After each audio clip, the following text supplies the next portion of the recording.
Mushitapa, we can't hear you. Okay. Can you hear me now? Yes, we can. Thank you. All right. Let's continue from here. How to teach speaking in class. Then the practice exercises for candidates, and there are loads of them. Demo practice test. And finally, we are going to look at FET malpractice. Now, a recap of yesterday's class, which is FET writing. And we're going to do this by matching two columns. So I'll have column A statements to match with column B. So very quickly in your chat box, this should be very straightforward and easy for you. Very quickly in your chat box, could you just match the numbers with the two columns, the column A with column B? For example, number 1, the FET writing task is, and I suppose it is B. Yes, very good. So 1B, wonderful, very good. What about number 2?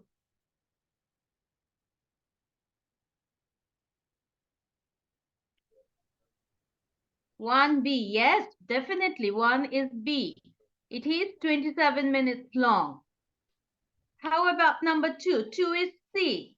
In task 1, students will have to do a word level writing of 1 to 5 words. Wonderful. So definitely 2 is C.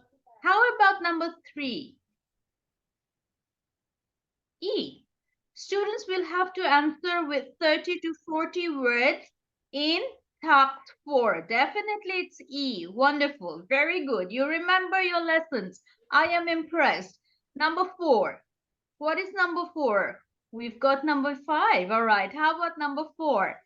In task 2 and 3, students will have to write between 20 to 30 words. Wonderful. A. Yes. And definitely 5 is D, where it says you will not get extra marks for writing more than the word limit. Definitely. So we have very quickly looked into the recap of yesterday's lesson. Now for today's, oh, that's the answers, definitely. Today we're going to look into speaking. And what do we see in speaking? It's just a 7-minute test. And in this 7 minutes, you're going to attempt 4 different things, 4 different parts. Part 1, giving general information. Part 2, giving personal information.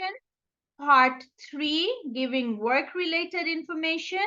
And part 4, describing, comparing, and giving reasons and explanation. So as you see, like the other test, this is also getting a little bit more challenging towards the end. Now, let's have a look at the tasks overview. Since we mentioned it's 7 minutes in total, what does task 1 entail, which is general information? What do you have to do here? You have to answer 5 short questions on general topics, general questions. And the time limit for each answer is just 10 seconds. That's it. For task 2, you need to give personal information. And how many questions do you have to answer? Over here, you have to answer 3 short questions about yourself. And again, each answer, you have to spend about 30 seconds. So you see the jump from 10 seconds to 30 seconds. And task 3 is very much related to task 2. In task 2, you give personal information. In task 3, you provide work-related information. Again, you have to answer 3 short questions, but this time it is about work. And the time for each answer is 30 seconds. So 3 again into 30. The last one, task 4, you will be given pictures. So you have to compare 2 pictures where the skills of describing, comparing, and providing reasons and explanations come in, which is being done in the follow-up questions after description of the picture. Over here, again, this is for 45 seconds. So the number of the timing is increasing gradually. That is the overview of the FET speaking. Now, as we mentioned, there are 4 tests, and the test takers or the candidates are given a maximum amount of time to speak. But if the candidates think that they have spoken or they have answered the question, they can click on the stop button. And this is how the stop button would look like. Click to finish answering early. That will be the message, and the button will just look like this. So the candidate needs to click on that button. Simple as that. However, it is encouraged that the candidates answer the question completely before stopping the recording. So please don't stop the recording just because you have answered the question. Try to utilize the whole time. Before the speaking test begins, the candidates will definitely be asked to check their microphone as usual. The duration of the speaking test is 7 minutes. I told you that before, and there are 4 parts. So check the microphone. And the first step is, this is the instruction you will see on the screen, which says, welcome to the speaking test. Listen to the instructions and speak clearly into your microphone when you hear the signal beep. There will be a sound beep. This test has 4 parts and takes up to 7 minutes. Click on the next button to begin. So this is exactly the instruction that you will see in front of your screen once you start your speaking test. And then what do? This is the next step. Before we get started, you're checking your microphone. So if you're sitting on a laptop or PC, they have inbuilt microphone that works automatically. But other than that, if you're sitting on a different device, you need to check your microphone. So it says it's important that we make sure we can hear you clearly so that we can mark your response. Your voice needs to be audible. If not, the test cannot be marked properly. So that is why you need to do this. And this is the button that you will see. It will say start check, and you need to click on that, and the recording will start. So the step 3, recording, it's just for 5 seconds. And you will hear something like this. So as you speak, you will hear your voice and check its quality. So now look at this thing here. What does this timer show? There is a number over here showing over here. It says 2, and the total testing time is 5 seconds. So what do you understand by this timer? What does it mean? What does this 2 mean? Can you quickly type it in the chat box? 2 seconds have passed. Well, not 2 seconds left. That's better. Yes. So you have spoken for 3 seconds, and you have 2 seconds left to complete your speaking. Definitely. That is what this timer means. And with a remainder of 2 seconds. So once you see the green part shows that you have spoken for that amount of time. And the black part is what you have remaining.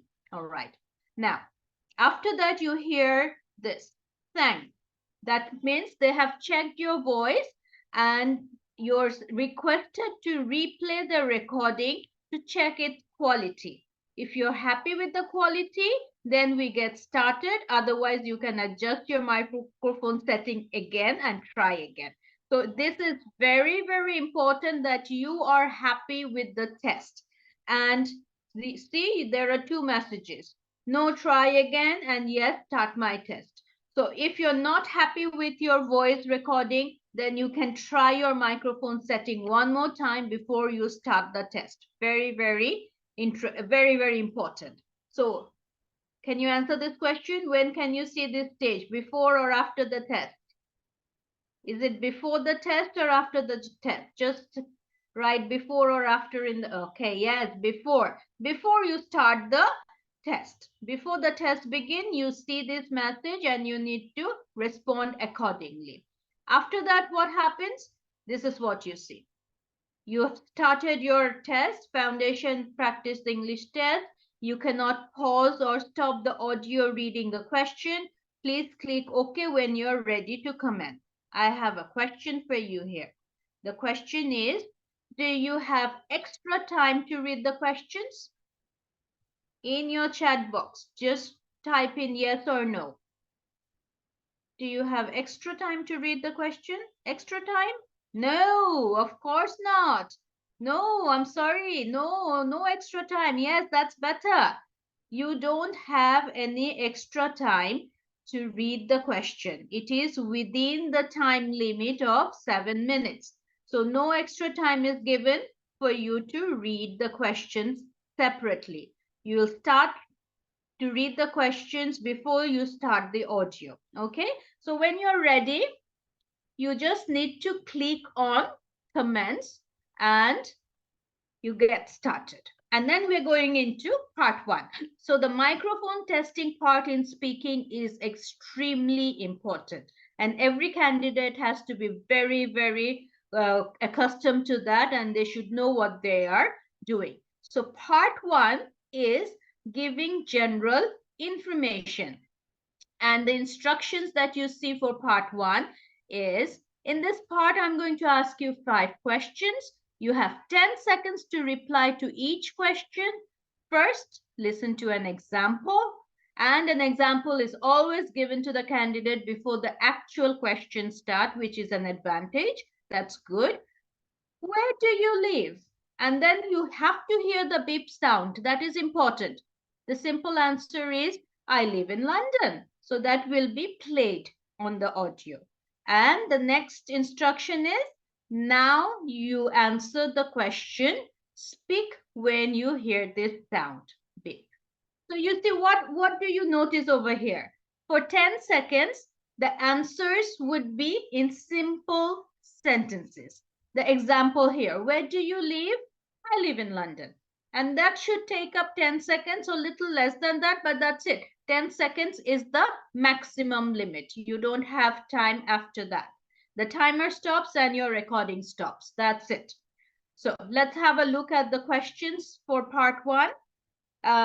If the candidate wants, they can choose to end the recording early by clicking on the stop button. I've shown you the stop button before. So it depends on the candidate. So if the candidate thinks that, okay, I have given my answer, I am happy with it, they can click on the stop button and go to the next question. That is possible.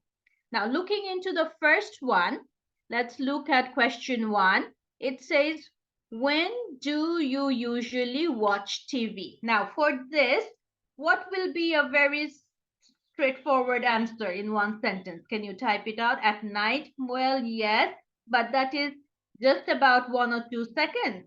We are targeting at least 10 seconds. So what type of a sentence do you think you need to say to cover that 10 seconds? Instead of individual words and phrases, I think a sentence is better. In the evening with a cup of tea, yes, that's nice. At evening, that's a little bit short. Whenever I get free time to watch TV, usually I watch TV at 8 p.m. with my family members. That's good, yes. That should cover 10 seconds. Also, the speed of your talk. Don't rush. Have a natural voice, all right? At night when I have no work to do, okay, yes, definitely when you have no work to do. Very good. So you know that you're targeting at a simple sentence. Let's look at the second question. Where do you usually eat dinner? What type of answer can you have for this one? And the timer shows 3. What does that mean? When the timer says 3, does it mean that you have 3 seconds left? Wonderful. You have already spoken for 7 seconds. I usually eat dinner at home with my family. Well done. That should cover 10 seconds. A proper sentence with 10 to 12 words would cover 10 seconds. Yes, at home. At home is a very short answer. Usually I eat my dinner at 9 p.m. with my family. That's better. Yes. It would cover 10 seconds. That is your target. Very, very much that's your target. At 10 p.m. with all of my family members. Yes. If there is time, say yes, I eat dinner. So that is possible. You have to go ahead with that. Now let's look at the next question. The next question is, who do you usually speak to on the phone? Now, what type of answer? Usually I eat dinner with my mom at 10:30. Wonderful. Yes, that would cover 10 seconds. Wonderful. Yes, I like that. Let's attempt the next question. It says, who do you usually speak to on the phone?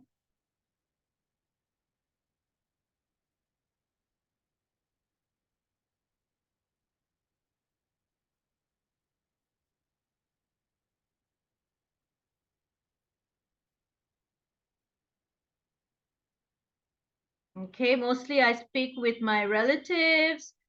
Mostly I speak with my relatives and friends over the phone. Well, very good answer. 10 seconds. I usually speak to my friends, family, and sometimes colleague. Yes, I like that. 10 seconds. I usually speak with my parents on the phone. Yes, 10 seconds. My mom usually speaks with me on the phone. Yes, very good. Depends. It depends actually. Sometimes my friends and sometimes with my family members. Wonderful. Yeah, that should take 10 seconds. I usually speak with my sister who lives abroad. Wonderful. Usually my mother speaks with me on the phone. Yes, very good.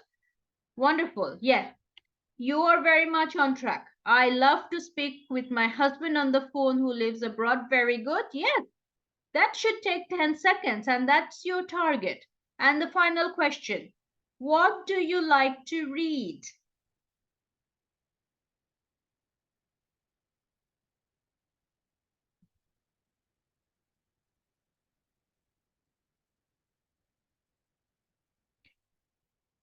I like to read books. Yes, good enough. But that's less than 10 seconds, I believe. You have a little more time to justify your speaking test.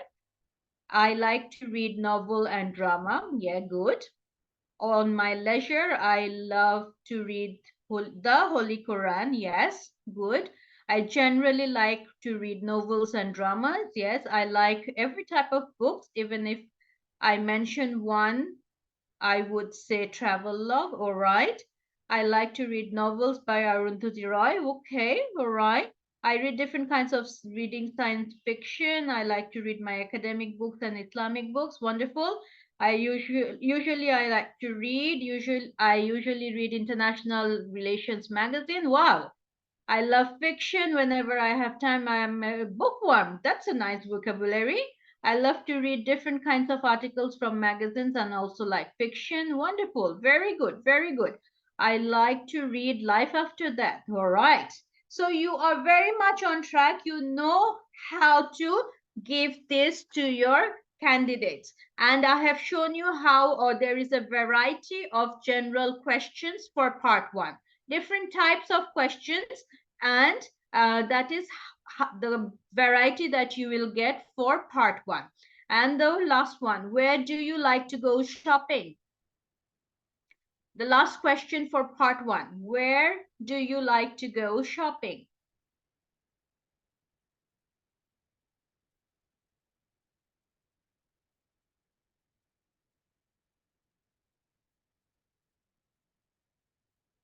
I prefer online shopping as convenient. Very good. In market with my friends. Yes, good.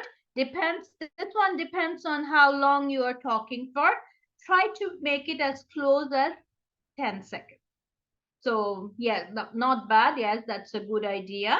I've given you an idea. All right. Indeed, I like. All right, let's read that. Indeed, I like to go shopping in the market with friends. Yes, in malls with my sister. That's a good vocabulary to teach your candidate. Mostly, I do my shopping from the local market with my friends. Yes, very good. 10 seconds. It would cover 10 seconds. Usually I go to my nearest shopping mall because I can get some fashionable clothing items. Very good. Now, that is a little long, but if you can accommodate it within 10 seconds, well done. That it does have a lot of things for speaking. That's good. Now, after you have done that, this is the sign that you get. Now you have completed this part 100%. Okay, let's look at another one. I usually do my shopping from Easy Essay Showroom. Okay, that's all right. You can say that. So you're very much with me. You know that your sentence should be just one sentence and 10 to 12 words long. In Bangladesh, my favorite clothing brand is Arong, so I love to do shopping from there. Yeah, very good. Very well structured sentence. That should cover 10 seconds very nicely. And that is what you should be targeting at. That is your main thing. 5 questions, 5 different types of generalized questions, and you need to speak for 10 seconds each for answering every question. After this, you have the sign.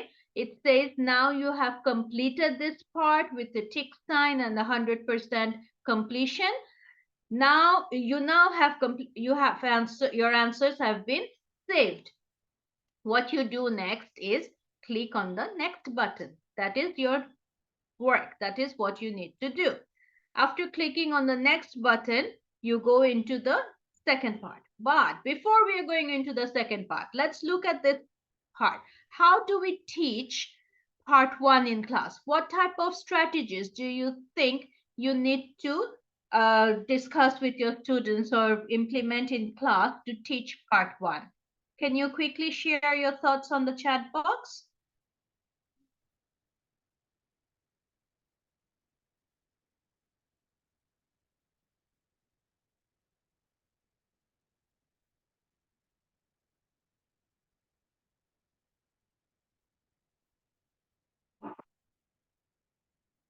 Giving pair work is a very good idea. Yes, they can work in pairs. How else can you teach part 1?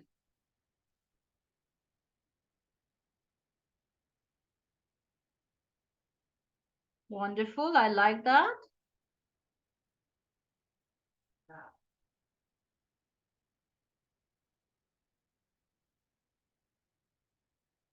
Okay, I shall make them a teamwork. Okay, teamwork is good as well. Just understand the question and simply answer it. Yes, that's good. They need to understand the question, definitely, and answer to the question. Making questions and answers, yes. Asking some easy question as practice, yes, I like that. Practice on a vocational way, yes. Group discussion, one-to-one session, asking questions on a specific topic. Wonderful, yes. That does help.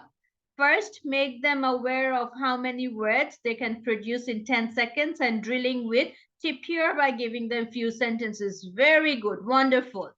That is a very nice way of getting it across to them. It is very effective. I agree with you. Let's see what we have here. First, they need to understand, read the questions carefully. Very important. Make sure they understand the question. That's what you have written. Yes, I agree with that. They have to understand what they're being asked for. Otherwise, the answers would be wrong. Structure the answer in a way that makes sense, of course. Stick to the present, past, future format and you're all good. So they need to have a little bit of awareness of the tenses, what the question is asking about and looking into that part. Answer with simple, uncomplicated sentences. In this part, simple sentences are very welcome and simple sentences would take up the 10 seconds very easily. It has to be relevant and it has to be brief. And most importantly, the voice has to be clear, very clear. Okay. Now, what other type of questions can you ask for part 1? We have seen about 6 questions. What other type of questions do you think we can ask for part 1? Can you just give me your thoughts? Write a couple of questions in the chat box. What do you think would be other general type of questions? Yes, very good. What's your favorite color? Wonderful. It's a generalized question. I like that. Anything else? Do you like gardening? Of course. Very nice. Generalized color, generalized question. Okay. What do you like to do on your leisure time? Okay, that's more like personalized. What do you do in your vacation? This is more like a little, all right. Do you like to travel? Yeah, okay.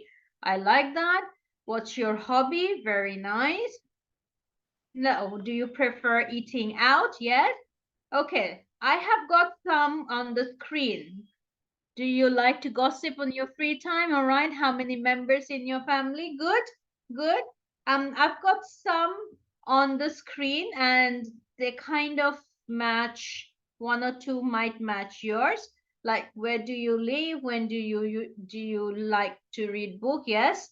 When do you usually watch TV?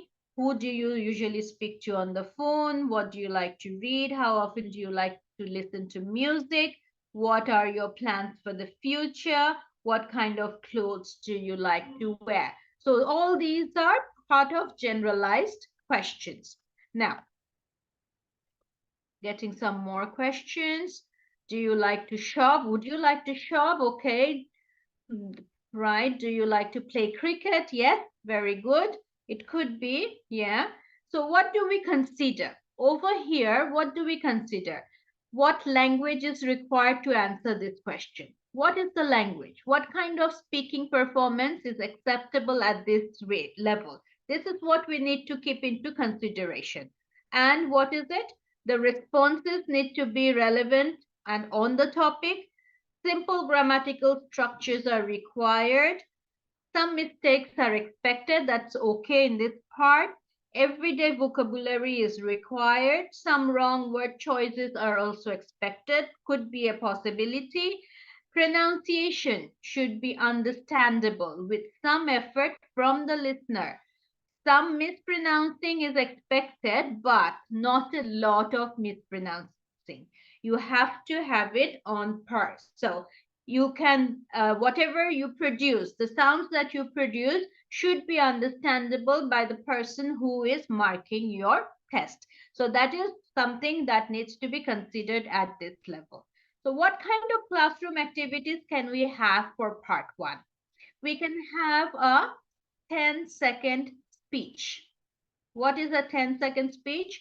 Well, a student picks up a topic and speaks for 10 seconds without hesitation or repetition. So in this case, the teacher has to do a little bit of preparation and come up with different topics so that the student can talk for 10 seconds, anything, any sentence, and without any hesitation or repetition of words. That is a 10-second speech.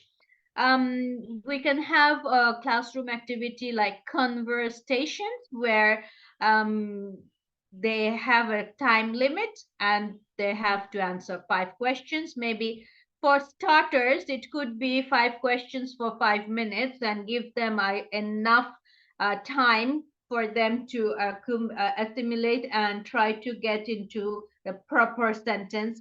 And then before that, the students could have a 3 minute to discuss about the topic they're being given.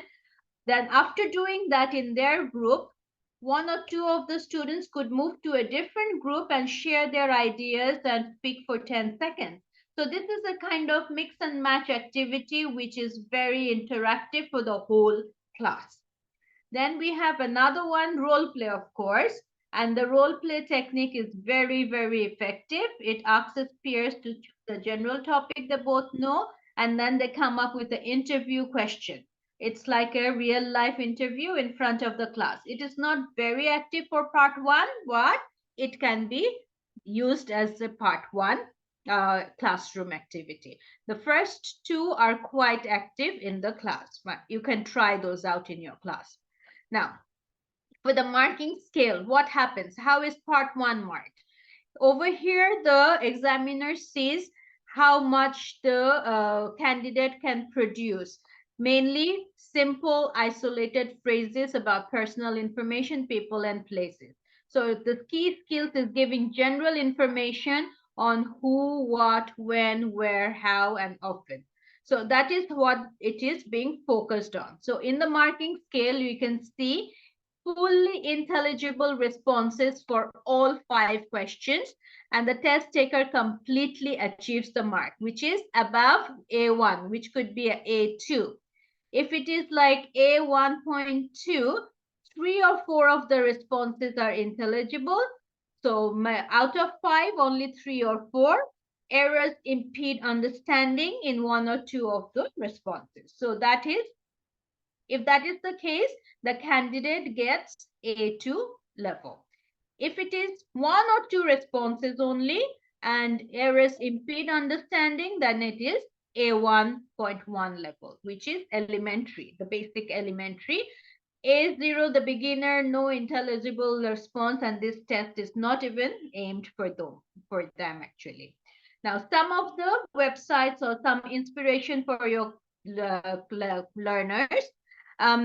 You can teach your learners vocabulary about personal information such as weather, hobby, work, family, sports, holiday, and we will look into that website. Talking about where you're from. So get learners to practice sharing personal information, and they are getting to know where they are from. So that is going to be there. Also, for a little bit higher level, you can talk about yourself, personal experiences about yourself on familiar topics such as holidays, weekend activities, and about your job. Encourage learners to work with a friend and practice asking questions about familiar topics. So let's have a look at these websites and see how much we can achieve from that. Now, this is a vocabulary website where you can choose the vocabulary. There are different exercises. If you choose clothes, maybe you will get a question from clothes. We are just focusing on vocabulary here. So what type of exercises do we have with clothes? Like, do this exercise to learn the different words for different kinds of clothes. And then you have a list of clothes that could be coming up, and you get to actually find out. And then there are a number of tasks. Task 1, task 2, 3, 4, and 5. Task 2 should be loading any minute. It should be coming up any minute. Right, so this is one of the websites which will help in teaching vocabulary. I'm sorry, my net is a little bit slow, but regardless, we can look at the different tasks. And as usual, as I showed you earlier, it shows you the language level, it shows you the topic, and it actually tells you, like, you can try another vocabulary lesson. It takes you back to the main page, what you like to wear. All right, it's here. So this is task 4. Let's see if we have the preparation. Ah, wonderful. So the clothes. So we need to match the clothes and the picture. Very interesting. So the first one, you see you have a button here which allows you to listen to the type of clothes. So if we click on this, jeans, and you see how they're pronouncing jeans. So at the same time, you're getting the vocabulary, you're getting the pronunciation. So you just choose jeans and click on that, and that's it. So if you click on this, jumper, you see jumper. And then you click on this, trainers, that is something you need to teach your candidates. Usually we call it sports shoe, kids, and they also call it trainers. They need to know about that. So the vocabulary of clothes is very important, and in a similar way, there are other exercises which teaches vocabulary. Now, based on these vocabularies, the different tasks are designed. So in the alphabetical order, you need to place that. Then we have another task which tells you to learn the spelling. It gives you the word. Click on that, hat, and then you just need to replace in the correct spelling. And this is really for the elementary learners, and it's really helpful for their spelling as well. And then we have task 3. The task 3 is a little bit advanced. Blue denim trousers are also called, that is definition, and you need to point out what type of clothing it is. So it is Jeans, blue denim trousers. They're also called jeans. And then you click on the next arrow where the next questions come up. So that is how you go about it. For task 4, what do we have? You need to, the word top can mean any kind of clothes we wear over or with. Put the words in the correct group. So clothes that you wear on the upper body, like the tops, and the clothes that you wear on the lower body, you just need to categorize them. Very important. How would you categorize them? And that is another very nice exercise for a vocabulary. And then we have sentences. See, you need to type in the answers over here. Normally, a dash is made of cotton and a dash is made of wool. We usually wear them on top of a shirt or a t-shirt. So you see, once they have started learning the words from the top, they can actually come up with words they can type in. So that is very important that you take them stepwise through the vocabulary lesson. Then we have another website here. This is talking about where you're from. And then you have the video. It's a video where you're going to listen to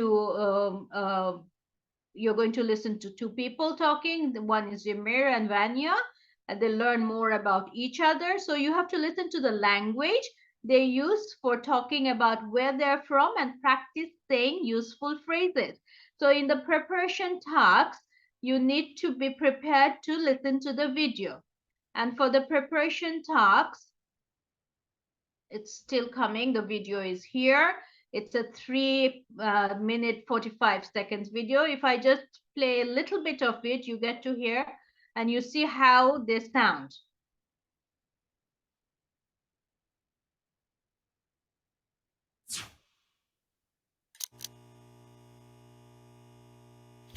Hi, I'm Anna. Welcome to What to Say.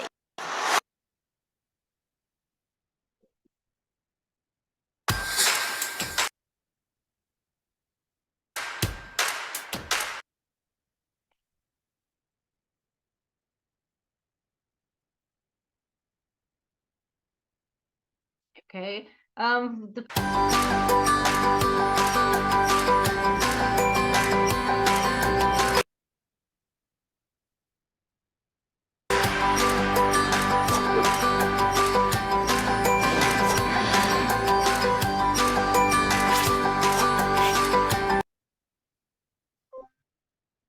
They're being introduced. Do you know what to say when you talk about where you're from? Listen out for useful language for talking about where you're from. Then we'll practice saying the new phrases. After this. This video is going to take the candidates stepwise. So, where are you from, Vanya? I was born in Cambridge, but I live in Glasgow. Oh, I've never been to Glasgow. What's it like? Oh, it's wonderful. There's always something interesting to do. And the people are really friendly. It sounds like a nice place to live. It is. I love it. What about you? Where are you from in Turkey? I'm from Istanbul. I love Istanbul. I went once, but a long time ago. My favorite. So you see there are very short, nice phrases here, and you can actually go about the talks. What are they talking about? True and false. And then we have the second talks. This is the conversation. And you can practice the conversation with the little phrases, the little sentences that needs for meeting a new people, and very, very important. And then we have another task. And in this task, you get to have another conversation. You have to fill in the gaps. So it's like, so where you from in the UK? So it's the missing word. You need to fill in the missing word, write in the missing word.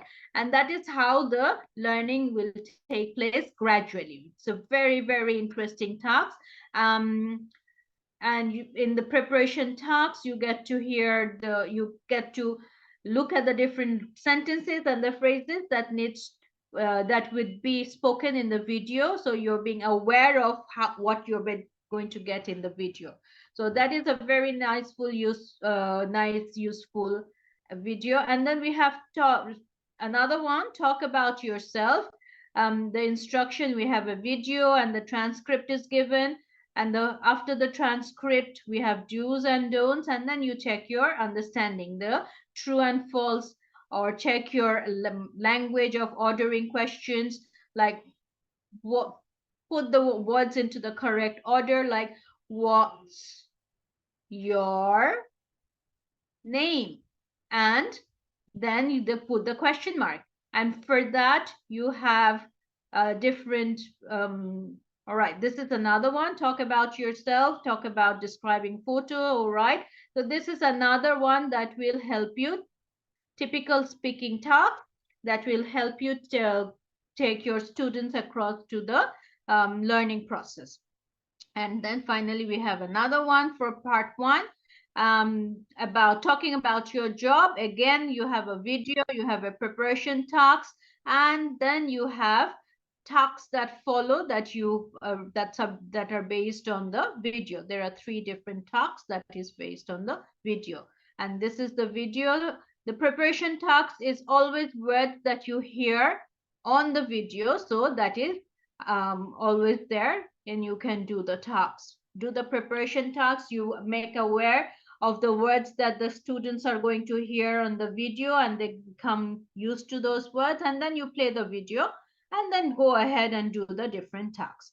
Now, going back to our preparation, to our workshop, we have just looked into part 1. Now we're going to look into part 2. What is FET speaking in part 2? This is about giving personal information. So that is slightly different from the part 1. Part 1 was general information, and this is personal information. And then the instructions that you see. In part 2, in this part, I'm going to ask you 3 short questions about yourself and interest. 30 seconds to reply each question, and begin when you hear this beep sound. The beep sound is very important, and you need to actually listen to the beep sound before you start speaking. Now, the first question, tell me about one of your parents. Now, the question is a little bit tricky.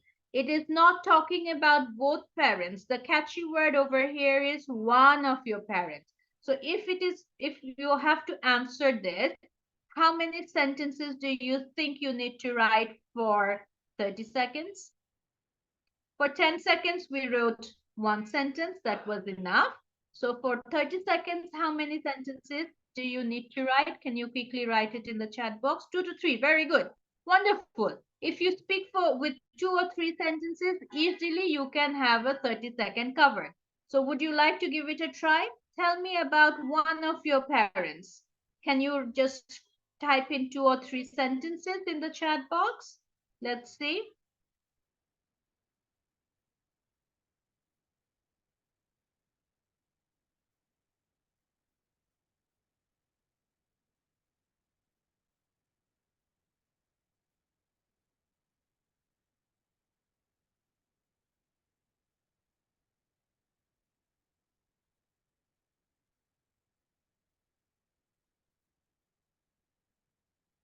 I would like to talk about my mommy. She's a wonderful woman with plenty of qualities, and I really love her very much. Very good. I think that is a good one, but you can maybe go ahead with another sentence to cover 30 seconds. First, we need to know how long 30 seconds is for us to speak. Very important. How long or how many sentences can we cover completely? This is a very nice answer, I'm sure. And it could maybe finish before 30 seconds. So if it finishes before 30 seconds, what do? You have the option of clicking on the finish button. Both, they are very friendly. Okay, both. We are not talking about both parents. That is another thing. The relevancy has to be there. If you're referring to parents with the word both, then we need to be reconsidering that, because the question is just about one of your parents, not both. So the answer about the previous answer, like talking about my mommy, that's a much one better one. I would like to talk about my father. Very good. You can name, yes, my father's name is Nirupam Chakraborty. Yes, he's a teacher and he's one of the most wonderful person I know. Very good. That's how you can go about it. And you can talk for 30 seconds. I would love to talk about my mother. She's an intelligent woman who helped me to achieve my goals. Very good. I learned so many skills from her. Wonderful. You can carry on. My father is my friend. Yes, that's a sentence that can finish up with the previous answer. My father is my idol. I always follow him um,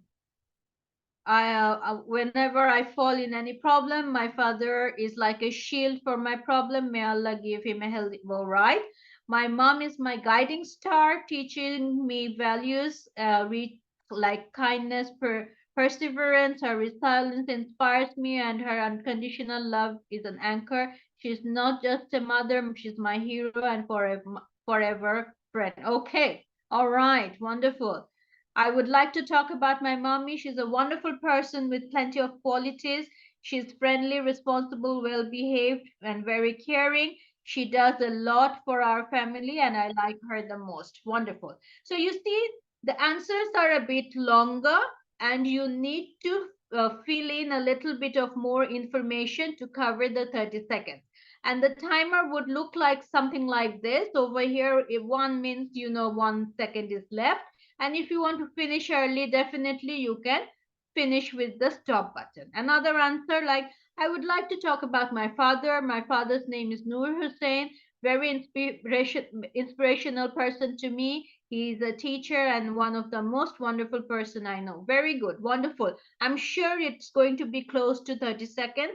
If it is not, then you can add in one more sentence looking at the screen because the timer is there and you are at a place where you can fill up the whole time, and that is what is advised. Okay, the second question which might be said is, tell me about the streets near your home.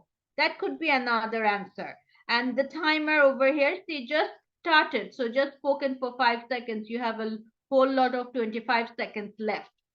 And then let's look at the third one. Tell me about your favorite food. Personalized question. So 3 questions and then you answer with how long? 30 seconds. And the timer would guide you. So if you think you have spoken for 2-3 sentences and you are speaking quite fast, but don't do that, you can add 1 or 2 sentences to cover up the time. That is what is important over here. Not the number of sentences, but speaking for the full length of time. And when you have done that, the speaking part would show a sign like this. It says, now you have completed this part, and you can see a tick mark there with 100%, just like one we saw in part 1, and your answers have been saved. And then you click on the next button. Very important. And if you don't see this, you can't say where your answers are saved, then there is a problem. You need to contact the invigilator or whoever is there because this needs to be shown on your screen. It is very, very important that you do that. Okay. I'd like to eat traditional food of Chittagong, which is called mezban. All right, you're answering the previous question. Wonderful. Yes, you can add some more to that. Indeed, I like to eat burger, which is my favorite food. Okay, but that is just very short. You need to add a little more to that to make it 30 seconds. My favorite food is classic dish.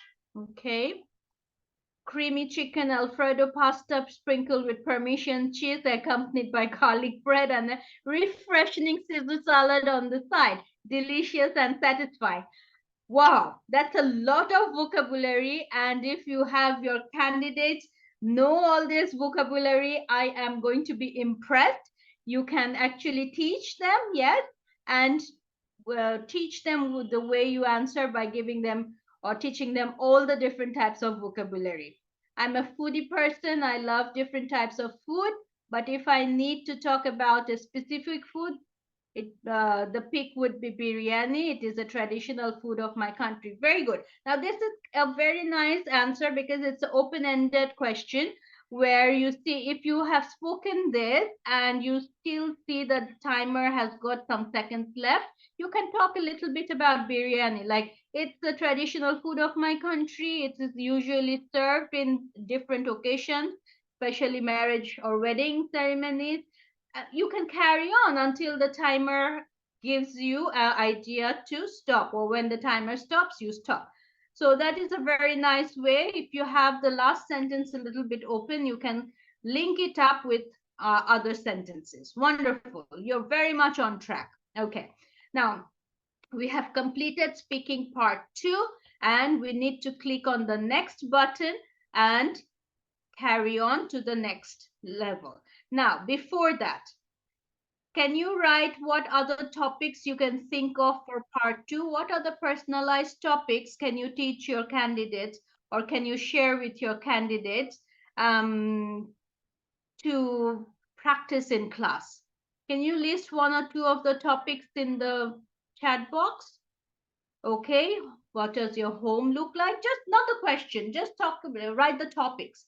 Like accommodation, what does your home look like would be talking about accommodation. So just like that, if you come up with topics like food, accommodation, hometown, yes, what other topics can you teach your candidates so that they have common questions for their common questions? Yes, sports, common questions to answer. Yes, we have sports, we have traveling, wonderful.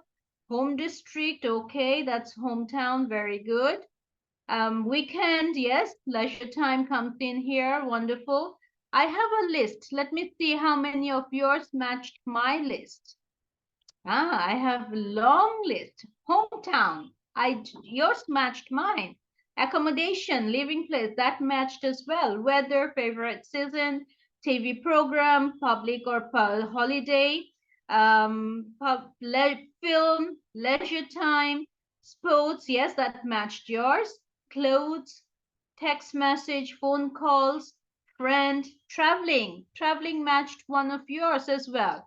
Public transportation, letters, emails, snacks, photography, music, being alone, teamwork, countryside, social network, hanging out with friends. So there could be a lot of other topics, but if your candidates have a little idea about this type of personal topics, they can talk easily. It will be easy for them to carry on with any of the questions that are based on these topics.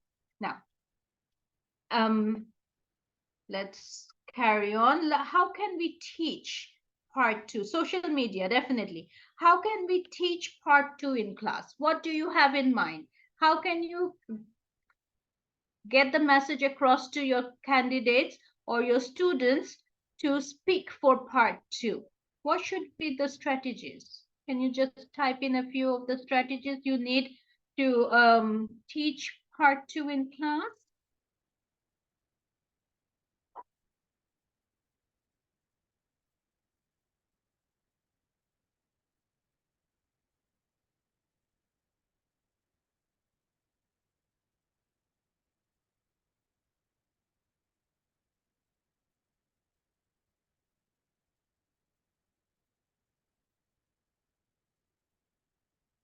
Okay, first, like to give them a demo. Very important, a demo. I appreciate that. Yes, demo would be a good idea to start them off with.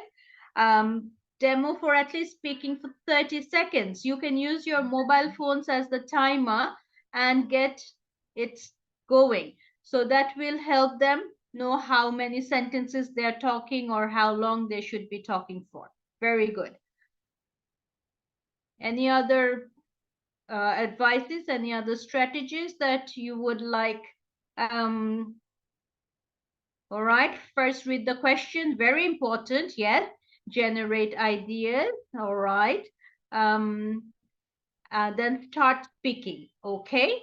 Be careful about the time limits. Very good, yes. Those are all the main points in a nutshell. You need to understand the question. You need to generate ideas about what you're going to talk, and then you start speaking, and then take in note the time. Very good. And then to teach effectively, engage students with interactive activities. Yes, visuals encourage questions and foster a supportive environment. That is very excellent. It's an excellent point. Incorporate real world examples to make concept to real life real world examples to make conceptable and ensure clarity, access understanding through quizzes and discussions. Yes, adjust adjusting teaching methods as needed for the student comprehension. Very good. That is very important because your teaching methods needs to be adjusted for their students. Speaking on prepared short topic, yes, that is something you can get them started off with. Yes, but don't let them rely on that. First of all, I'll make some questions and try to practice with them properly. Very good idea. I like that. Then I'll give them time knowledge, yes, and how to use proper time. Yeah, very important. Time is very, very important. And be fearless. Okay, yes. Now, what do I have? Practice introducing yourself. It can be with you. Practice introducing yourself and talking about your personal experiences. That could be a demo, like as you mentioned, that could be a demo for your candidates, and they can focus on that and try to give theirs as well. Then think about how you can talk about familiar topics. Give them the idea. How can you talk about familiar topics? We saw a list of topics like holidays, weekend activities, sports, and so on. Practice giving information about these topics. So take a particular topic and what type of information can you give on this? You can practice that very easily. Most importantly, speak clearly, because that is what will be given that is what will be recorded, and that's what the examiner is going to base the marking on. Very important. Now for part 2, the skills is about general or personal information with descriptions, expressing personal preferences and opinions. So you see, along with the descriptions, expressions of personal preferences and opinions are coming in. And that is why it is targeted at pre-intermediate level or A2 level. So these are some of the questions we saw on the screen. And what should we consider? When we are teaching this, the language is required to answer this question. And what kind of speaking performance is acceptable at this level? What do you think? First, the response needs to be on topic and relevant. Simple grammatical structures. Some mistakes are expected. Everyday vocabulary is very much required. Some wrong word choices would be expected. That's okay. But pronunciation should be understandable with some effort from the listener. If the speaker has some mispronunciation, that's okay. But a lot of them will not award the candidate A2. It will go lower, but more than that will be higher grade. So some mispronunciation is okay, but a lot of them is not encouraged at all. A lot of mispronunciation should not be there. So some of the classroom activities for part 2, what can we consider? We can consider a conversation and a dialogue exercise. And what is this? This is a peer activity. We give a topic to a peer to talk about, and in a very effective way to perform talking about routines and daily activities. Also, we ask them to repeat the conversation if it is not fluent enough. So it is a very, very nice practice between two people, and that can be practiced in class.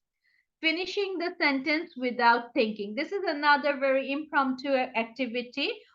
Over here, the students practice grammar, speaking, expressing opinions and experiences in a super fast paced manner. How do you think this will work? Like this activity, it promotes quick thinking, fluency, spontaneousness, responses, making it challenge, a very exciting challenge. It can be used with individual students or in a group setting. So you give them a sentence, a part of a sentence, not the complete sentence, and they finish it off without thinking. So the fluency comes out automatically and they can practice that. That is another activity you can use for the second part.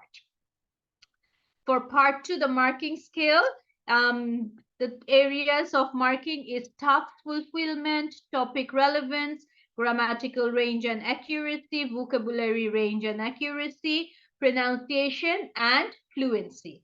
So if, for example, a candidate needs to get higher pre-intermediate, they have to respond all the 3 questions on the topic and show the features of grammatical structures, vocabulary is sufficient, mispronunciation is noticeable to the and frequency take place on frequently take place, the strain on the listener, and frequent pausing.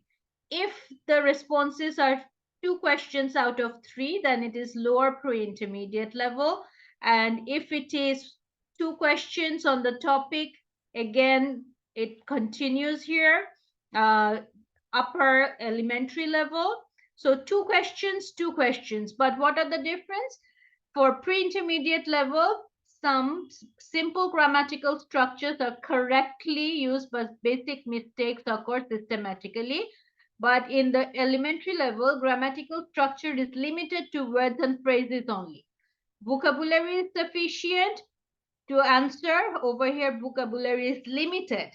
Pronunciation, mispronunciations are noticeable. Pronunciation is mostly unintelligible, except for isolated words. So you see, even if they answer 2 questions out of 3, the different criteria would award them either a higher elementary level or a lower pre-intermediate level.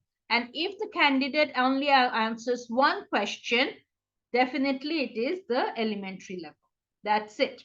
That is how the marking is done for the second part. And some of the websites for practice, we have talking about others, we have talking about weather, we have talking about personal interest and moving and linking phrases. So I'm going to take you to the websites and show you what they have. We have over here talking about other people. Again, it's a A1 level preparation, and here you have to watch a video. Before watching the video, just like the other exercises, you do a preparation task, and in the preparation task you hear the useful phrases that is being used in the video. So it allows the candidates to actually get used to the language. After the preparation talks, watch the video. This video is 3 minutes 19 seconds long. And then you have the 3 talks. The talks, first talks, sorry. And the first talks is about choosing the correct answer. So what words is better? Like Neolia's project is going badly, going well. What is being said in the video? That is what you need to understand, grasp, and answer the question. For task 2, again, you need to fill in the, this is the conversation, the dialogue. So you fill in with the correct word.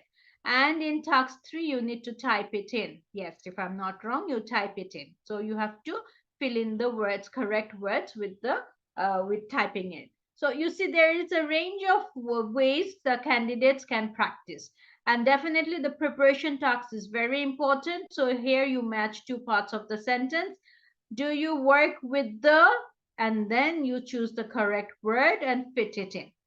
And that's how it goes. And then we have a website on weather. Task 1, you talk about weather, you do the exercise, vocabulary exercise, and then you go into the different tasks. There are 5 different tasks. Close one of the tabs, makes it easier for us. Close the other tabs. Otherwise, The system gets slower. Okay. Now talking about weather, vocabulary, weather, yes.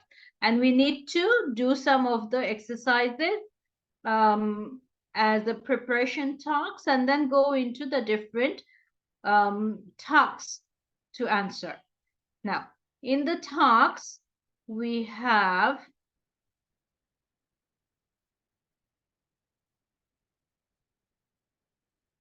talks 3, it's coming up.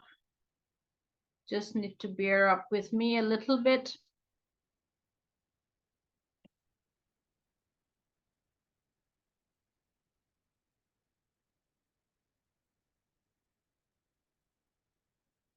All right, there it is. So the first task is putting it into the alphabetical order.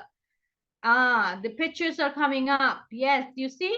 And in the weather, you get to hear the different types of weather. So when you click on this button here, it gives you the sound. Wet.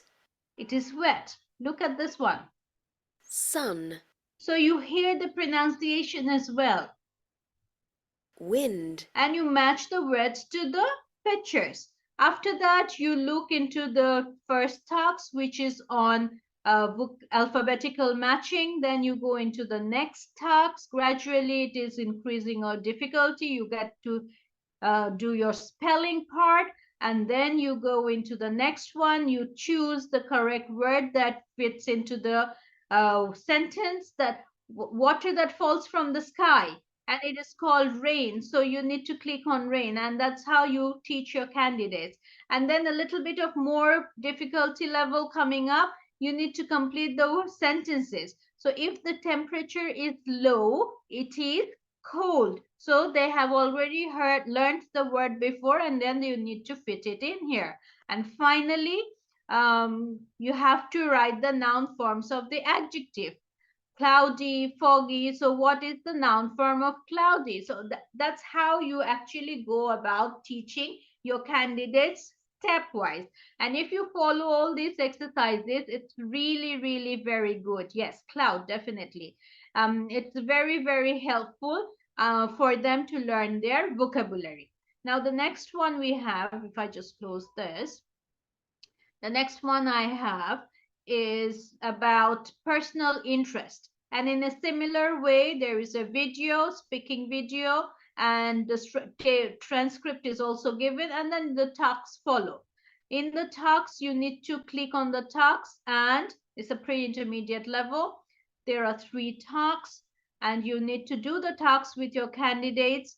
Very interestingly, they can do it themselves, but you can guide them at the beginning. Later, you can give it to them as a homework, and they can complete it as a homework when they're back home. So again, you see the video, you do the preparation tasks and the 3 different exercises which follows the preparation tasks. Very, very interactive and very useful exercises. Most importantly is the next website, which I'm going to show you. The moving, the word moving, is it with your ball or with your foot? You do the exercises about movement to find out. So there are different tasks on that. Again, task 1, task 2, 3, and 4.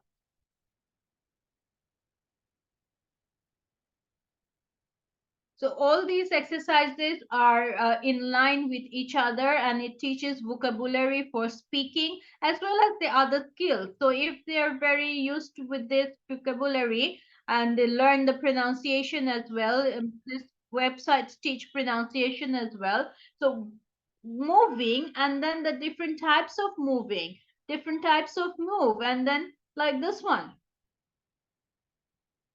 And you Ride. right, you see that? What's he doing? Kick. Kick, the different types of move, and then that's how you teach your candidates. And it's very important to learn the different ways that the different words that are being used. Catch. So what do you do to catch? And then the talks follow the alphabetical order. You need to place all the words in the alphabetical order, and then you do a spelling check. and then fill in the blanks. Yeah, the right word. You hit something with your foot. What does that mean? Is it a catch? Is it a kick or a throw? Definitely it's a kick. So that is how you go about it. And teaching it into your candidate is the target that you should be focusing on. And task 4, again in football, you have to dash the ball. What do you have to do to the ball? You need to kick the ball. So how do you actually go about it? Very interesting. And then we have the linking word video. This is very important, very, very useful. Linking words and phrases. How do you know introduction to the linking words and phrases? You have how to join the different sentences, how to use connectives in your writing and speaking as well, for comparison, for contrast, for developing an argument or story to show time passing. And then there is a video, and this is a very, very interesting video that tells us about the linkers. I don't know if I can show this video to you. Let me just reload the page once. It's a very interesting video, and I wish I share this with you, show this to you. Yeah, it's coming up. Linking words and phrases. So let's have a look. It's a very short video, but very useful.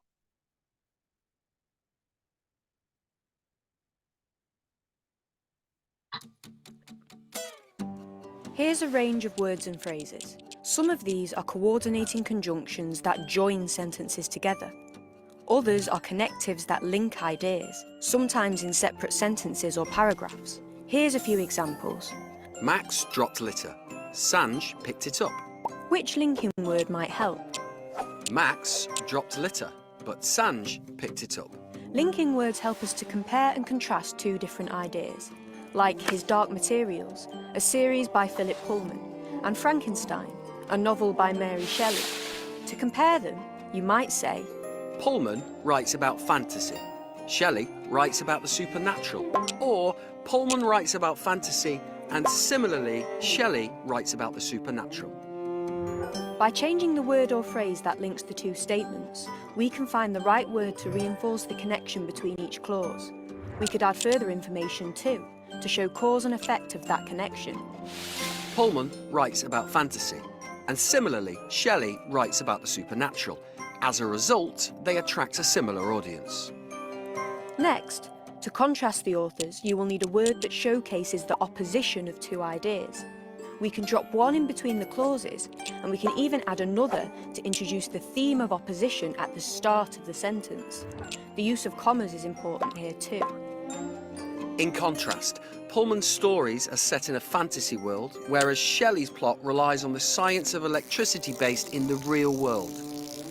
Using connectives not only helps move your arguments forward, but in conclusion, connectives can help bring your work to an end, as some reflect the passage of time.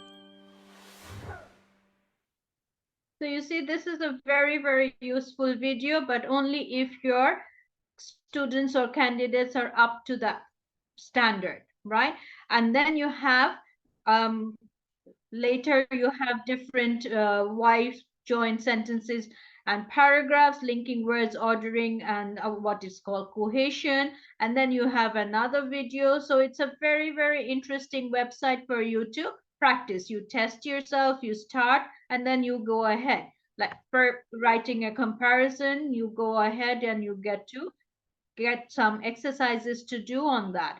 So that's a very nice website. You can actually take first do it yourself and then take it along with your students, and finally you test your knowledge. So there's a quiz. You start the quiz and true or false, and then you go ahead with it. Like question number 1, there are different words to show comparison and contrast. What do you think? Is it true or false? And then you can continue with that. So it is a very, very useful website that you can use with your students. That's linking phrases, and they do need it for both speaking and writing. Very important for both.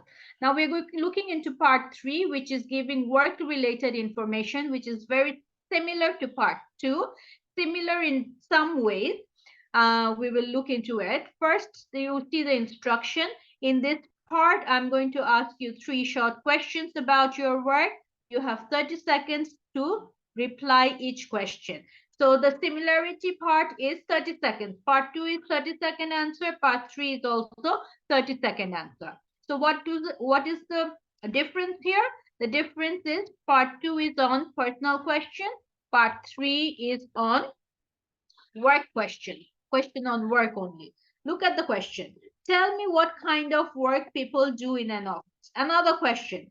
Tell me a place where people go after work. So if we look into the first question, tell me what kind of work people do in an office. If you want to write an answer, again, it has to be a 30-second answer, which has to be more than 2 or 3 sentences. Otherwise, when you start speaking, it will be less than 30 seconds and the time would be left. So if you say, what kind of work do people do in an office?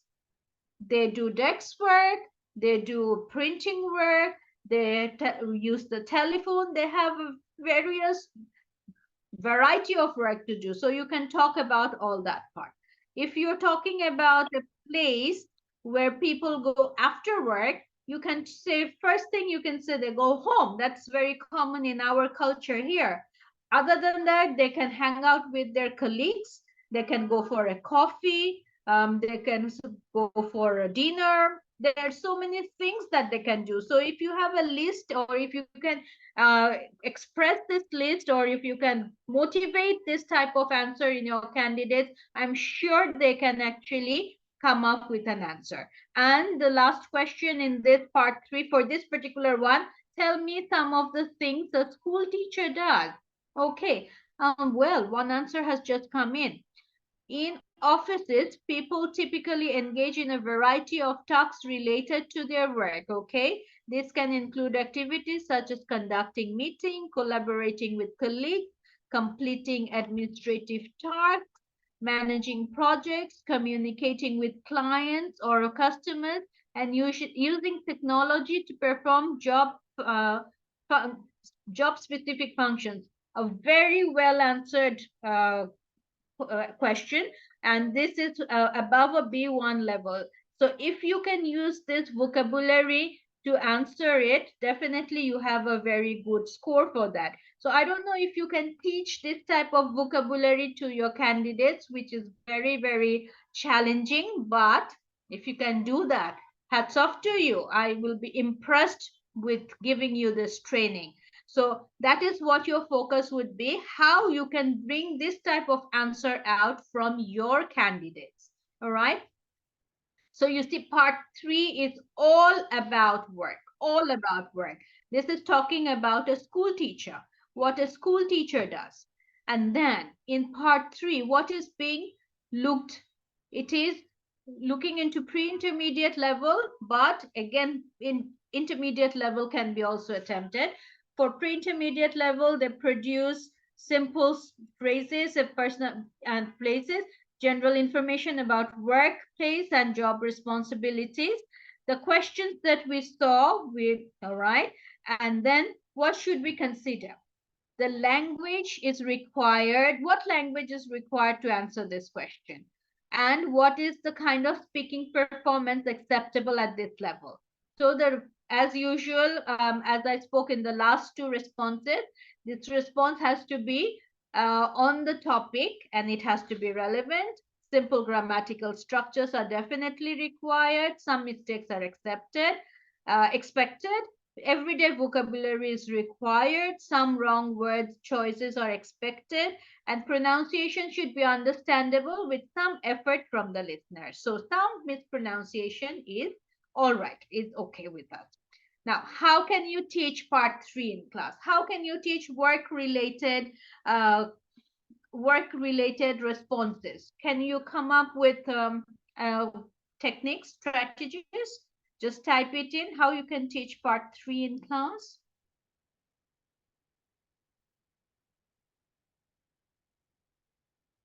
And part 3 relates to work. That's what we need to keep in mind.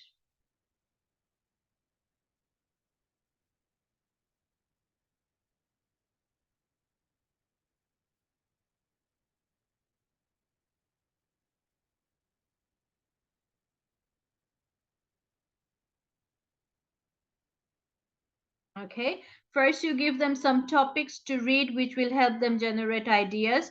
Okay, let's narrow that, not some topics, work related topics. First, give them some work related topics to generate ideas about how to answer. Very good, I like that idea. Wonderful.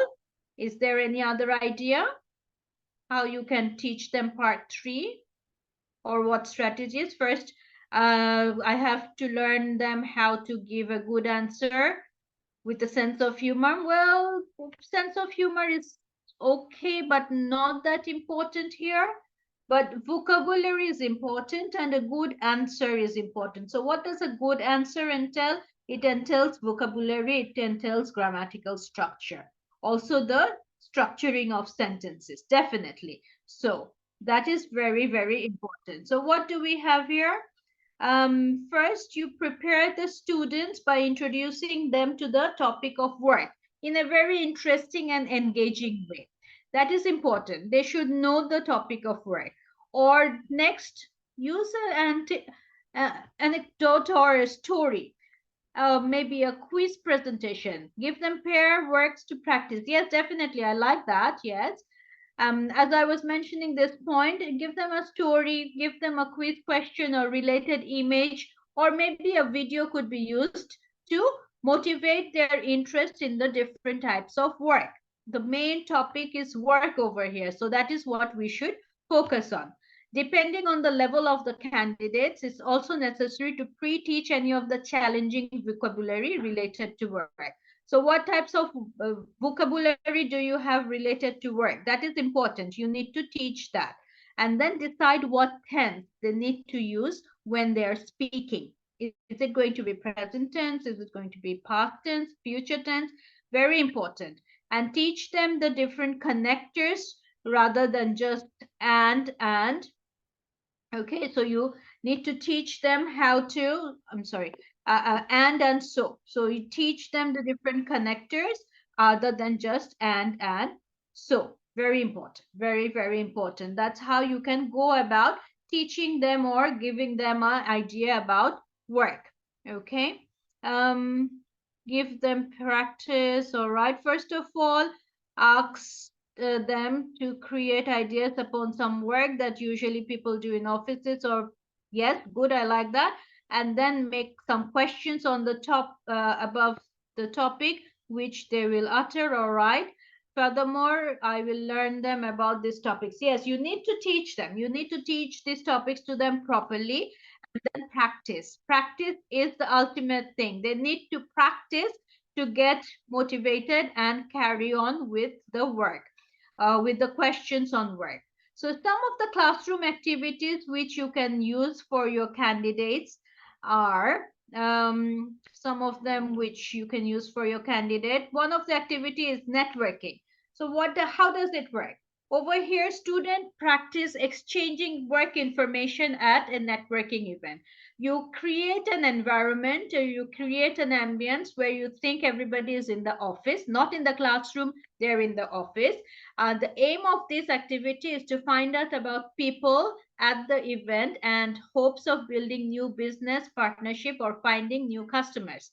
So students note down information of 3 people they speak to. So it is both speaking and noting down, and then you get a feedback from your students. So there's a lot of speaking going on in the classroom. Another classroom activity you can try for this part is question prompts. Student, it's a pair activity, put them into pairs, and each person gets a card with a work question on it. The question is asked to their partners, who then tries to answer it within 30 seconds. Here the time limit is given and you need to keep answering the question within 30 seconds. And then you can go for a vocabulary game or a job game, which is use letters to talk about the names of different jobs. So once the job is decided, then in pairs or group, they can ask the question. For example, if you're using the alphabetical letter, maybe you're using the alphabetical letter T, and with T you have teacher, or the alphabetical letter E. We have engineer. And then in pairs, you ask a question about an engineer. What does the engineer do? And in pairs and groups, they talk about what the engineer does. Maybe does the engineer do a lot of indoor work or a lot of outdoor work? Those kind of questions can be generated and answered within 30 seconds. So that is also a very nice vocabulary game to practice with the candidates in the classroom. Now, for the marking scale, the areas marked are task fulfillment, topic relevance, grammatical range and accuracy, vocabulary range and accuracy, pronunciation, and fluency. So for pre-intermediate or above, the candidate answers all the 3 questions and the criteria is given. Some simple grammatical structures are used correctly, vocabulary is sufficient, mispronunciations are noticeable and frequently place a strain on the listener, that is allowed, frequent pausing, okay, false starts, reformulations, but the meaning is clear. If it is just pre-intermediate, that is answers 2 questions out of 3. Again, upper elementary answers 2 questions, just like I showed you for part 2. Similarly for part 3, for A12 or A21, both it's answering 2 questions, but the difference is in the criteria which is given. For A21, simple grammatical structures are used correctly. Over here, grammatical structure is limited. So that's how you actually find out the difference, whether it is going to be a A12 level or A21 level. And if the candidate can answer only 1 question, definitely that is the elementary level. And that is how the marking is being done. Now, looking into some websites, some inspiration for your lesson, we have a website on job vocabulary. Very, very interesting job vocabulary, work, situation, and phrases. And we can look into different podcasts for professionals. We can look into business magazine. So let's look into the website. Jobs, we have the one for jobs. And we do the exercises for jobs. Close this one. All right, and the net is better. Okay, so we have an exercise that we learn the different types of jobs, and after that we have the different tasks that follows. We have 4 tasks, and after doing the tasks you can go for a discussion question like, do you know anyone who has one of these jobs? What do they like it? Why or why not? So there's a lot of speaking activities that you can carry on or you can do with students in your class. Now, this job gives you an idea about the different types. So you name them, and have you ever done any of these jobs? So while it is coming up, you can ask your students, like, have you done any of these jobs? So you see the picture of the jobs are here and the words are on top, and you have the the listening icon as well. So if you click on that, Manager. tells you what the person is, and then you click on the right word and click it down there. So that's how you learn. You learn the pronunciation as well as you learn the words. At the same time, you look into the alphabetical part. Task 1 would be the alphabetical part, yes. And then task 2 might be the spelling part. You see, it is the spelling part. And task 3 might be the fill in back gaps, yes. A woman who brings food and drinks to people in a restaurant or bar. Who is that? Definitely a waitress. So that is how you teach them.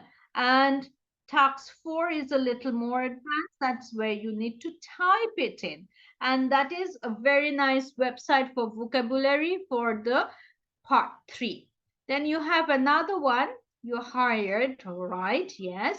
So you have different videos on that, and you get to choose. Even if you choose one of the videos, there is a series of tasks that you can go ahead with it. There is a preparation task. This is a slightly higher level, B1 level or B2 level. So you need to choose whether your candidates can actually do it, because if they're struggling with this type of tasks, it's no use. You need to actually make sure that they understand what they're doing. So based on that video, you have 2 different tasks that you need to complete. Again, these 2 tasks are very interactive and you can do it at your own expense, or you can teach them how to do that. So very, very interactive, and the British Council websites are very good in teaching the candidates, because the whole exam is a computer-based exam and they need to have resources on the computer. So you see, why is Philip angry with Brian? You get the answer only once you watch the video. If you can't follow the text of the video, you look at the transcript. Look at the transcript and then follow the video again. So there are 2 different ways of learning how to understand the accent and how to produce it as well. And then we have different podcasts. And for the different podcasts, you have different exercises. Again, you choose one of the exercises. In a similar way, you have a preparation task, you have an audio clip, and you have the tasks. You see the audio clip is there, preparation tasks, and then there are 2 tasks which follows, and you carry on with it. Again, this is a little higher level, upper intermediate, so you have to choose if it is right for your candidates or not. Otherwise, you can skip this one and go to the lower level ones. And then we have another one, which is about business English. Okay, so business magazine, again, you choose a topic and go about it. And that is how you can accomplish part 3. All right, now moving up, we have the part 4, where you need to describe, compare, give reasons and explanations. So there are a lot of things put together. It's kind of a multitasking, and the level of difficulty has been increasing from part 1, if you have noticed. In task 4, what do you have to hear? The test taker hears this instruction. And what's the instruction? Part 4. In this part, I'm going to ask you to compare 2 pictures and I'll ask you 2 questions about them. You will have 45 seconds for each response. Begin speaking when you hear the beep sound. So you see the timing has increased. From 30 seconds, it is 45 seconds. The test taker sees 2 photographs and is asked to compare them and answer 2 questions, and then records their answers to the question. So you see the photograph. The first photograph, the same photograph, the questions will be different. First of all, it is tell me what you see in these 2 pictures. These 2 pictures, what do you have to do? You have to first describe this, maybe 1 sentence, what this picture is and what the other picture is, and then compare the 2 pictures and point out the similarities. In both pictures, people are working. In both pictures, they're doing different kinds of work. And then the comparison comes in. One work is indoor and the other work is outdoor. So you see, there are different ways you can describe this picture. Once you have described the pictures, there will be 2 questions to follow.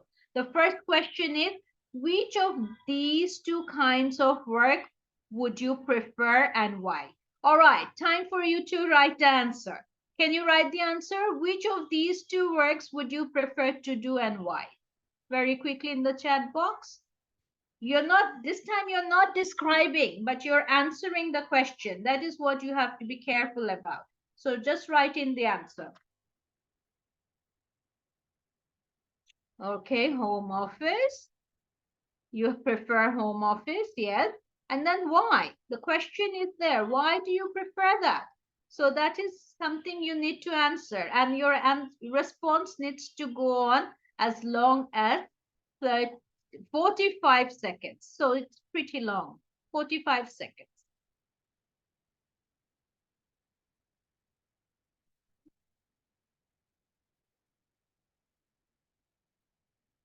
Okay.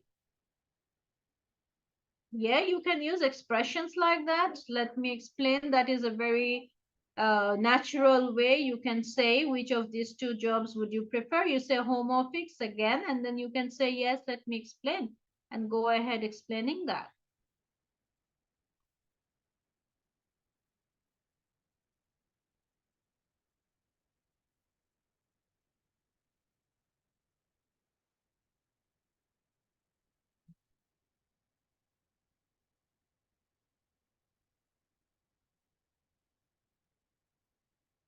Right. I'm sure you're getting in an answer for me. Just a few more seconds to see if any answer comes in. All right. Okay.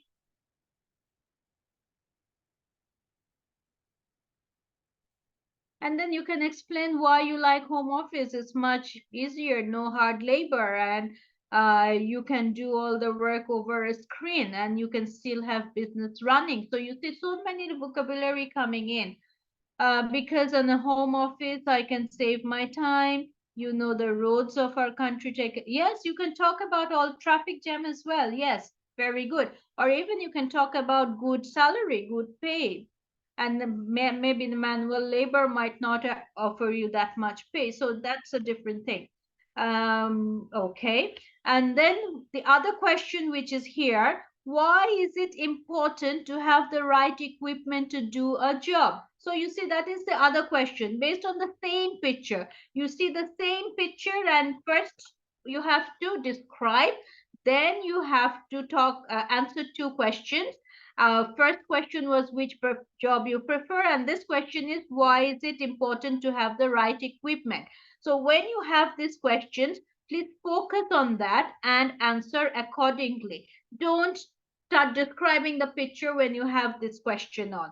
Then your answer will not be taken into account. That is, task fulfillment is not done. So that is how it is going. I think skill is the right equipment to do a job. Yes, definitely, of course. All right. Now, some exam tips for this particular part. To prepare for this part, you need to practice comparing two different things. All right. Okay, I've got another answer. I prefer the second task when someone is talking over the mobile phone. It seems he's doing home office, and I prefer this because the circumstance is comfy when working in such an environment. Moreover, it saves my time as well as easy to rather than the formal one. For this reason, I would always go for the latter. All right, very good. So you've used very high level vocabulary. If you can teach those to your candidates, that is what your achievement would be. Very, very important. And that is how you should go about it. Wonderful. Now, for exam tip for this particular part, you need to compare the two tasks, you need to practice comparing two things, maybe two cities or two houses or anything. Just learn how to compare. Very important. And focus on describing their advantages and disadvantages as well. So that is another thing which will add to your speaking, and you can carry on that. Make sure you answer the questions and do not go off topic. For the two follow-up questions, very important that you understand them and do not go off topic. Use the time you have to answer the question fully. Very important. Don't underutilize the time. Now, for comparing and contrasting pictures, some of the useful phrases we can say or we can teach our candidates could be, both of these pictures show, or these two pictures show, these two situations in these pictures are some of the phrases which they can learn to use to start talking about the comparison, the first one. And then when they're talking about similarities, you can use one of these phrases like each picture illustrates how, or in both pictures we can see. So some of the phrases you need to give it to the candidates in the beginning. Later you tell them not to depend on this. They have to just speak naturally. Also, talking about differences, you have some phrases for them.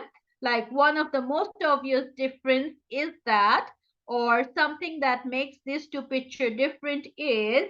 So you can give them a lot of phrases that they can use for talking about the differences. Now, how can you teach part 4 in class? This is where I want your input. What do you think you need to do to teach this part in class? Can you very quickly type it in?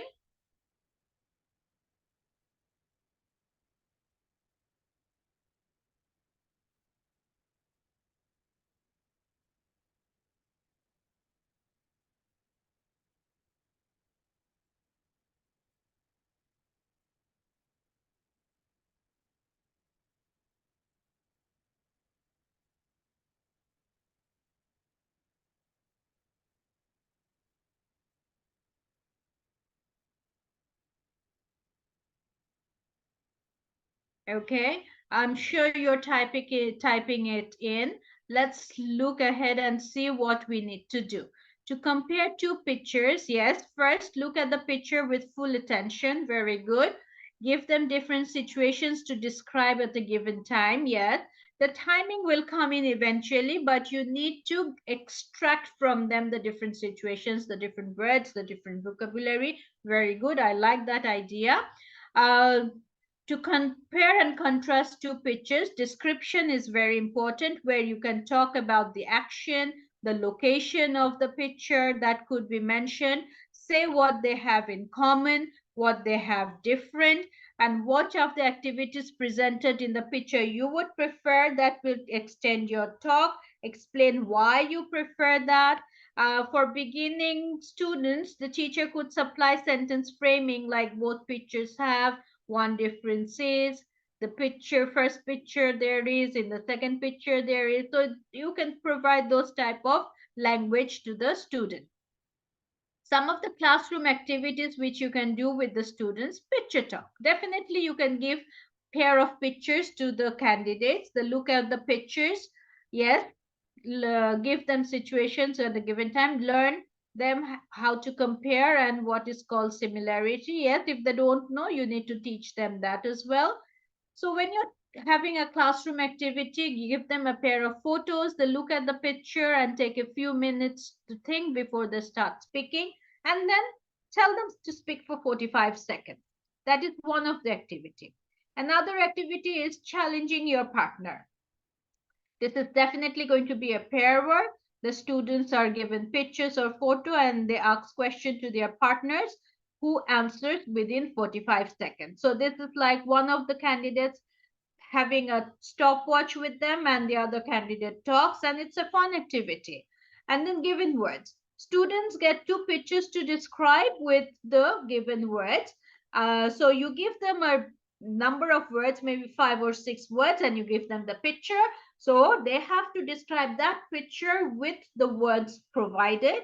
If they use almost all the words provided in the photo and then compare them, that you are kind of going to be appraising them. That's a very good thing they're doing. So that's how you can actually go ahead with them. There are a lot of practice websites for students and taking you there. A lot of exercises can be done where you can teach your students how to describe pictures and compare pictures. Like describe a photo or a picture, what you should do, what you shouldn't do, and some of the phrases are here as well. So you check your understanding. So this is checking the preposition. You can look into that. Looking into the preposition, check the preposition, and like dash on top of the picture. So write the correct preposition. Is it going to be in, on, or at? So what is on top of the pictures? Fill in the gap preposition. So you type that in. Then the next exercise, you check your understanding. It's a multiple choice and choose the correct word. Man, there's a man. Is it going to be lie or lying in the middle of the road? So you can actually do that. So the picture is here. Describe a photo and then what it needs to do, what you need to do. And then the instructions are there. So it's a very, very nice exercise that you can do. And the worksheets are down. You can download the worksheets. You have the answers and you can do that. This is a B1 level exercise. Then the other exercises you have talking about pictures. You're looking at the different subjects here. So you write the subjects under the picture and then you have answers, and then you have the picture, one picture, you have a strategy, you have sentences, you have audio to listen to, and then you have two pictures to compare. Eventually, when we go down, yes, you see, we have two pictures to compare. What are they doing? And you look at the pictures and you answer. So this website is very interactive. You can use the other website as well, where you compare two pictures. give brief description. You hear an audio about the picture. So these are the two photos that you need to compare what is happening. And then the transcript is there. And then you do a listening exercise, the interactive listening exercise. So there are lots of resources online that you can use for your candidates. Like, look at this. These are again two pictures that you need to compare. It's about a holiday accommodation and you need to choose. Some of the words are given and the answers is also being recorded in the thing, and some words are also given. So you can use this to practice with your candidates. Role play cards and a lot of them. So it's very important that you use these resources and practice with the candidates. Now, what is this part focusing on? It is focusing on a B1 level where the students can describe, compare, provide reasons and explanations. Okay, these are the questions we saw. And what do you need to consider? You need to consider responses that is relevant, control of simple grammatical structures, complex structures, sufficient range of vocabulary, occasional strain on the listener, and clear meaning with frequent pausing. And then the marking scale. This is a B12 or upper intermediate level, B11 intermediate level, and then the pre-intermediate level. So it depends on the number of questions that you're answering. Answering all three questions is a upper intermediate, close to upper intermediate level. Answering 2 questions out of 3 is a intermediate level or a pre-intermediate level, depending on the criteria given. And answering only 1 question is just the pre-intermediate level. Below that, there is no marking for the beginner's level. And then the different websites again for teaching over here. These websites are teaching you the different adjectives, the adjectives that you need for describing comparative adjectives. And you have a grammar test and then the explanation, irregular adjective. This is a pre-intermediate level. And then you have a grammar test exercise that you can do. Again, you have some mini English lessons. These are also very useful for your classes. So like teaching them about speculation.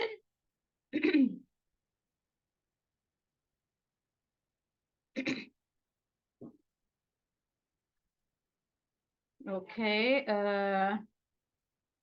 learn and compare, all right. Lessons. Today's mini English lesson is all about speculation. Ever dreamt of being a detective? To be a good detective, you need to use modal verbs to speculate about the past. Today's case, who stole the orange from the greengrocer?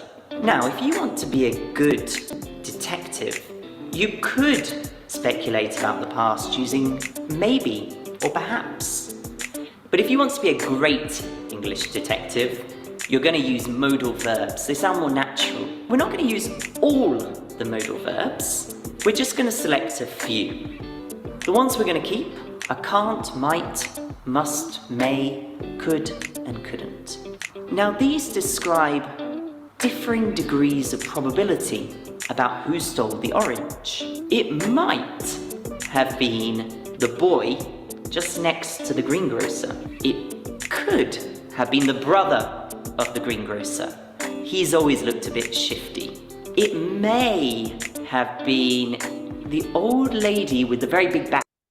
I'm sorry, I'm stopping this video because the network is not very smooth, so you can watch it at your disposal. Now, some of the problems facing during the speaking test is not doing a proper sound test or a microphone test, not speaking clearly, not answering the questions, going off topic, not answering the questions completely, overusing simple connectors like and so, speaking in simple sentences, and not using a variety of structures. So these should be avoided. And some of the general tips Listen carefully to the questions you're asked so that your answers are relevant. Answer the questions with detail so that it is long enough to elaborate. Explain your opinions and give examples to support them. Don't talk about something different from what's in the question. Don't give underlined answers. Don't worry if you can't think of a word or you try to paraphrase it. If you realize you have made a mistake, it's okay to correct yourself. If you can't correct yourself, forget it. Carry on and focus on whether your message was successfully communicated. Very important.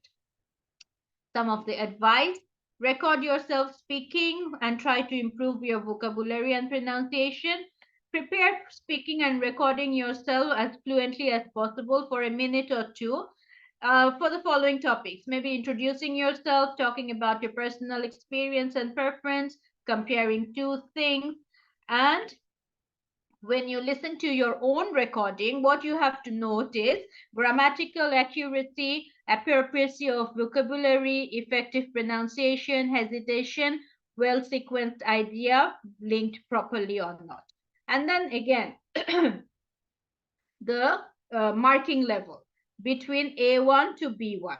It is all the same as the other test. And then we have a practice test.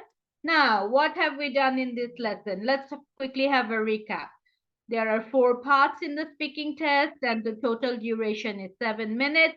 The task 1 is about giving 5 answers on general information within 10 seconds. Task 2 and task 3 are about answering 3 questions on personal and work-related information within 30 seconds. And task 4 on describing 2 pictures and answering 2 follow-up questions for 45 seconds each, and how we can teach each of the part in class, practice exercises for students. For question and answer time, we will defer that and we will look into the malpractice part. We have this session very quickly. I'm going to take you through the malpractice of FET. What we're going to look at is test day malpractice, under which general malpractice and general guidelines to deal with and prevent malpractice, and test day procedures and regulations to minimize malpractice. For registering candidates on the test day, confirming candidates' identity before the test entry, other procedures before the room entry, and test delivery regulations. Now, the test day malpractice covers all the wrongdoing designed to give a candidate unfair advantage. For example, cheating and all unethical behaviors or actions considered inappropriate in context of international examination. For example, inappropriate language. Whether malpractice involves candidates, invigilators, or other administrative staff, their cooperation is essential to guarantee the fairness and integrity of this test. Now, some of the examples. First is impersonation.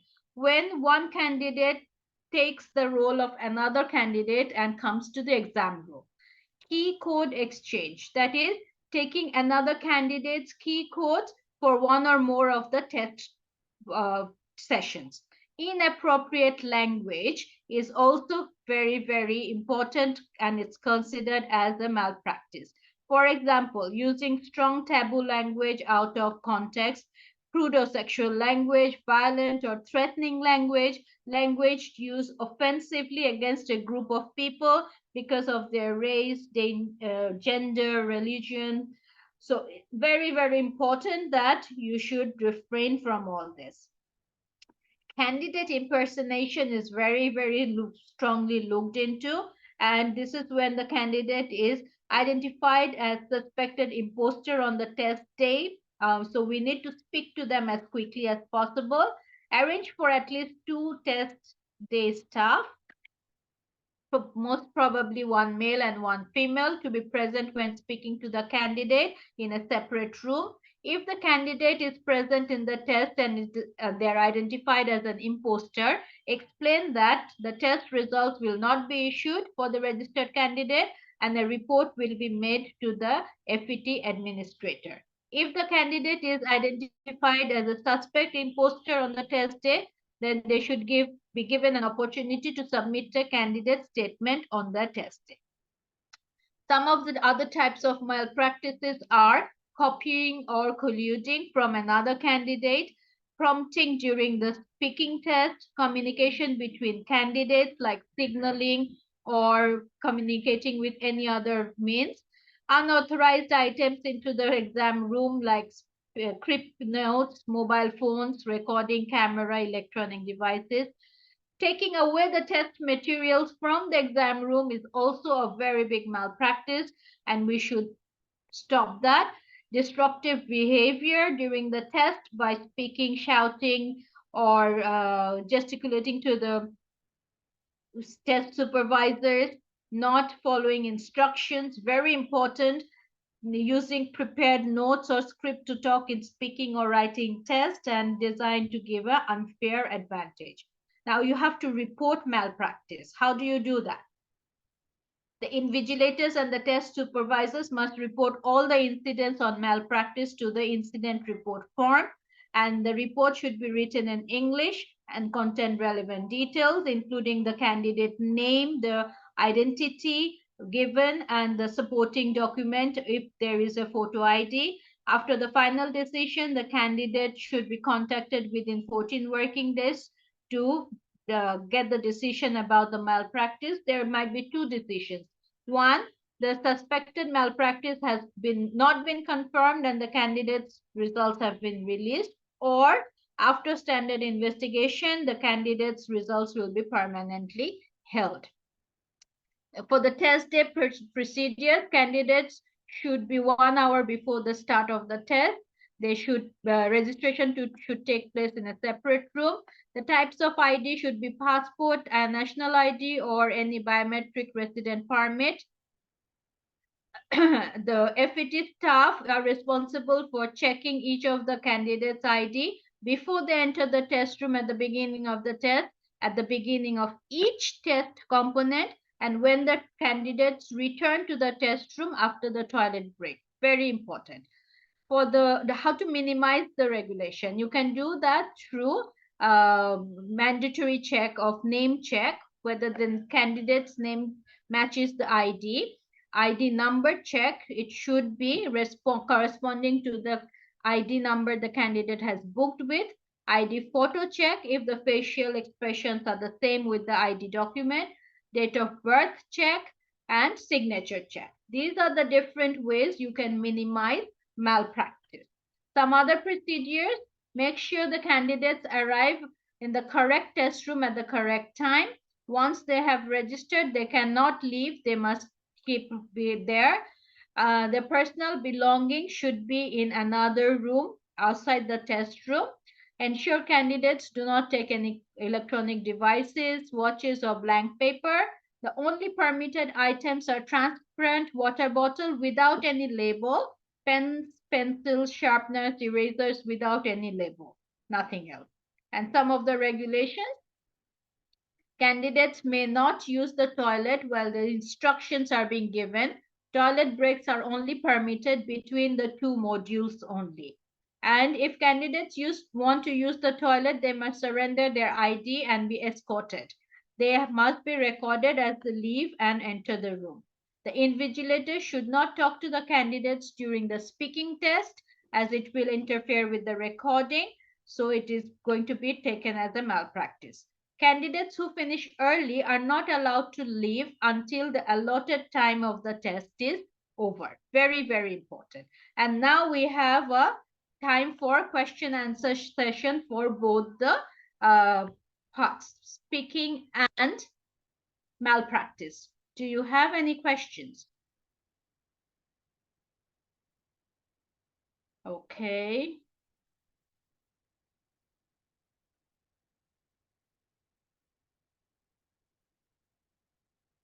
Questions are coming in. No questions. All right. Okay, that's better. We had a very long session today, and I hope you have grasped everything as to what we were looking at.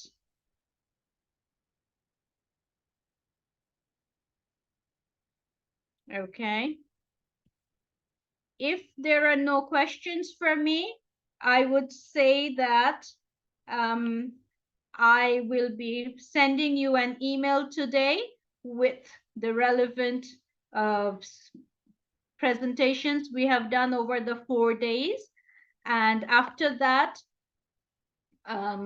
if by any chance you don't receive any of my email, then you can send me an email so that I can send. If I have missed, I'm sure I haven't missed any of your email IDs. I've collected them over the first 2 days, and I have them all in record. But if by any chance you don't get anything from me today, I would want you to, okay, so many things. Please provide us the PPT. I will give you the PPT, don't worry. I didn't cope up reading and writing session. You can get it from the recorded session. I'll give you the link to the recording as well. So that is going to help you.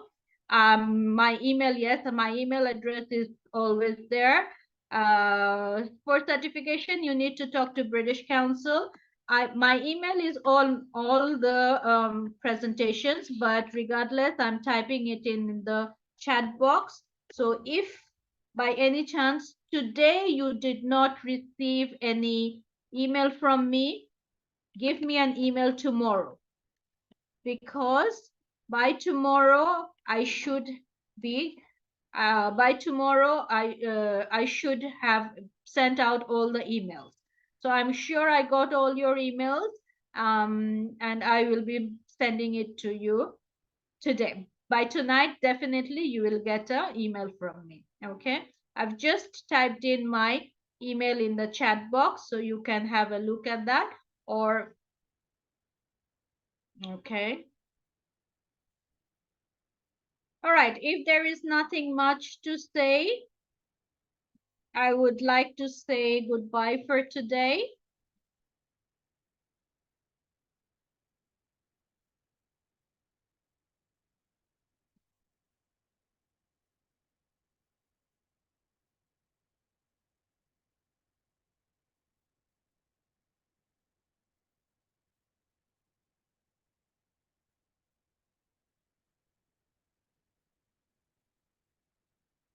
I'd like to say bye for today, and I wish you all the best for your future teaching, and I hope that you have a very good you had a very good time with my workshop, and you can make use of it. That's the most important thing. All right, with that I would say Allah Hafiz and wish you all the best.